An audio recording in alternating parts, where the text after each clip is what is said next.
Soldiers may soon have implantable health monitors and robotic surgeries will be done remotely, reports the Army Times. But this is not some far-off, futuristic sci-fi aspiration, such as the promise that by now we'd all have a flying car.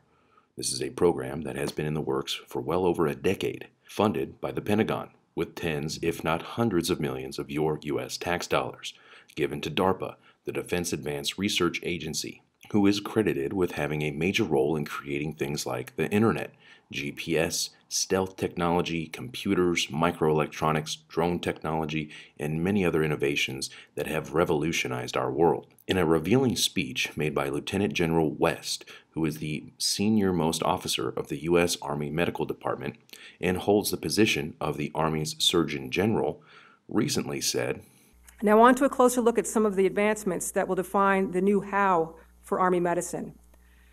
So leveraging 21st century technology is more than computers. It's what's known as the digitization of healthcare. It represents the synergy of big data, peripheral monitors, analytics, cognitive computing, and artificial intelligence, as well as virtual reality and quantum computing, just to name a few. So having a remote presence is not just pushing technology to the soldier. It's much more than that. We can do better when every soldier is a sensor, and we can continuously monitor information pulled from them. There's been an explosion of wearable and soon-to-be implantable peripheral monitors. It completely revolutionizes how we can follow and impact a soldier's health and a patient's health. We can go from periodic screening to continuous monitoring. Things such as this, or this. The Army Surgeon General went on to say, quote, "We should be monitoring all soldiers all the time," end quote. Now, the Army Times goes on to report that the implanted devices would send out streams of detailed data on a soldier's health in real time. But it sounds like the Surgeon General has plans for microchipping more than just soldiers, as she provides the U.S. diplomats in Cuba, which were allegedly targeted with sound weapons, as an example, saying that if they were being monitored by military implants, they could have possibly had early detection. This comes as the U.S. State Department just alerted its diplomatic staff in China, warning that they may have been, or maybe will be targeted in a similar way. Microchipping, of course, has some appealing capabilities and possible other applications for the military, as DARPA was long ago given the task to create a super soldier, and has also researched developing U.S. military brain implants. The Army Times article does not, however, address any potential risks or downsides to microchipping the military or U.S. diplomats.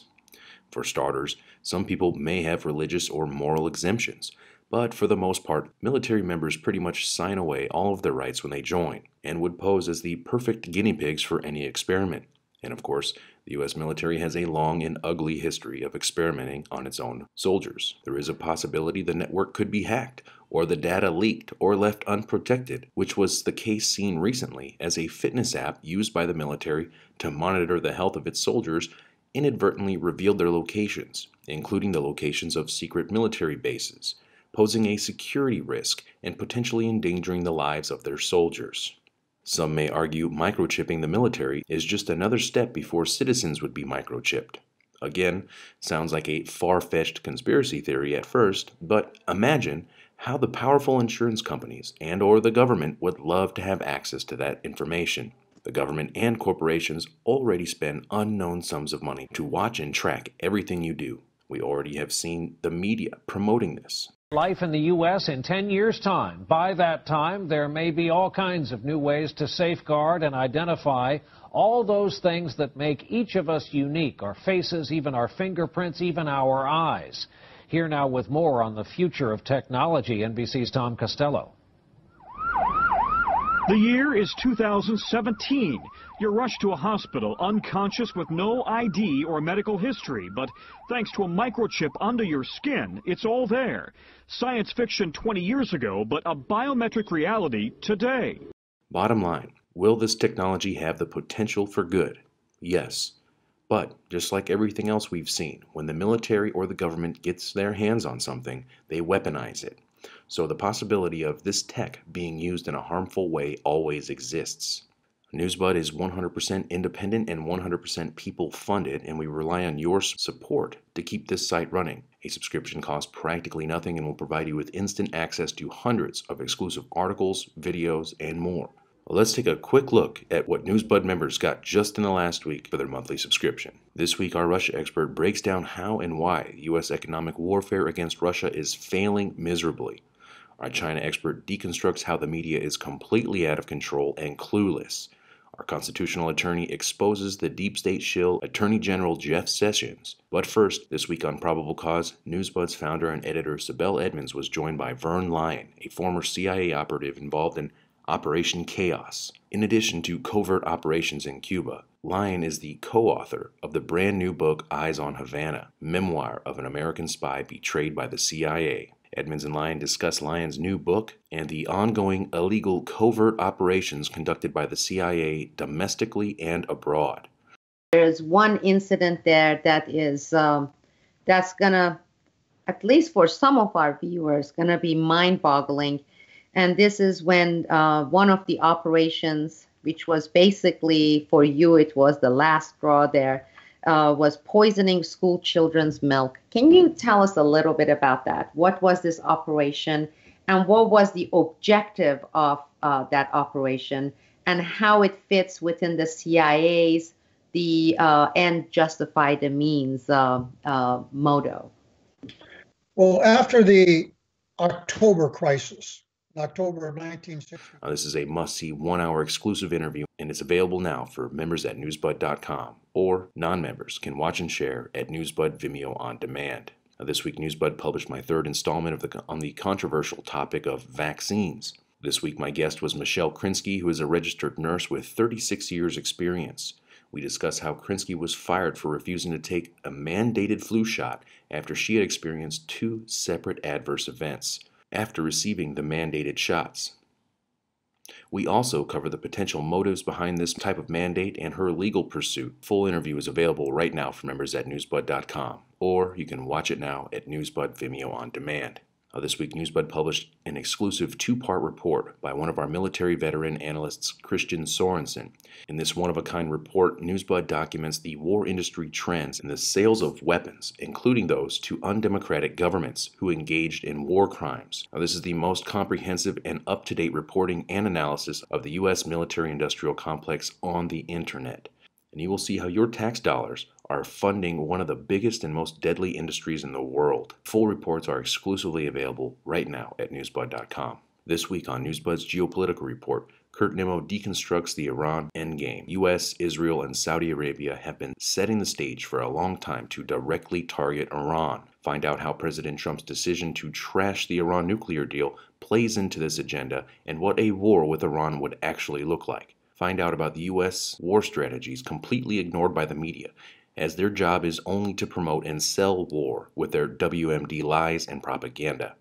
If the endgame becomes a reality, this will be a replay of what Bush and his neocons did in Iraq, only on a much larger scale. If you follow the propaganda media in the U.S., you may come away with the idea Iran wants nothing more than to wipe Israel off the map.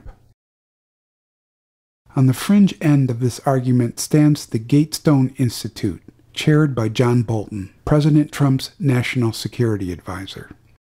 The full report's exclusively available right now for members at newsbud.com. Non-members can watch and share at Newsbud Vimeo on demand. This week, Newsbud published an exclusive report by one of our military veteran analysts and whistleblower, Lieutenant Colonel retired Tim Ferner. This is a lengthy and must-read analysis of the internal structure within the Department of Defense to ensure accountability and good governance, something that is greatly needed at the DoD when you consider their massive budgets, their military operations, and their responsibilities. The report points out some secretive and bureaucracy-ridden measures that may discourage whistleblowers from stepping forward and exposing illegal or criminal conduct in fear of retaliation. Lieutenant Colonel retired Tim Ferner is himself a whistleblower and offers some very sound solutions in this exclusive report that's available right now at newsbud.com. In this week's edition of Newsbud's Russian Newspaper Monitor, Professor Kovacevic covers new developments in the war on Syria, which could lead to a new phase in the war in which the U.S. and Russia may have direct, intense conflict.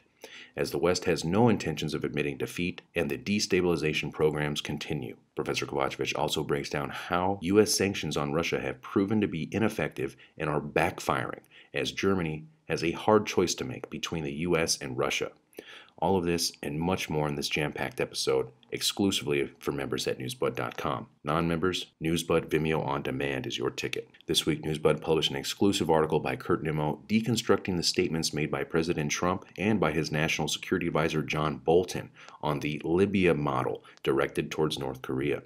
Nimmo also breaks down the CIA and Mossad-led operation to train and arm the so-called rebels to destabilize, overthrow, and kill Libyan leader Gaddafi, after Gaddafi made a deal to end their weapons of mass destruction programs. This is a jam-packed article and it's exclusively available right now at Newsbud.com.